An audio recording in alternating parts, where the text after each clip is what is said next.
Hi friends, క్రిస్పీగా వడల్ని ఇంట్లోనే ఎలా చేసుకోవాలో చూద్దాం. ముందుగా శనగల్ని కడిగేసి వాటిలో ఓవర్ నైట్ సోక్ చేసుకోవాలి.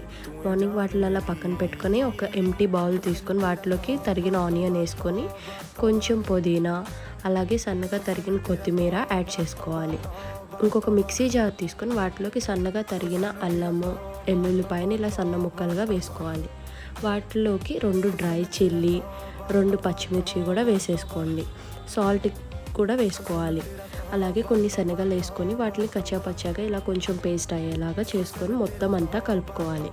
కలుపుకున్నాక ఒక కవర్ తీసుకొని వాటి మీదకి ఇట్లా వడల్లాగా చేసుకొని హీట్ అవుతున్న ఆయిల్లోకి వేసుకొని దోరగా ఫ్రై చేసుకోవాలి. మరీ నల్లగా అవ్వనివ్వకూడదు ఫ్రెండ్స్. అంతే, సర్వ్ చేసుకుంటే ఎంతో క్రిస్పీగా ఉండే వడలు రెడీ.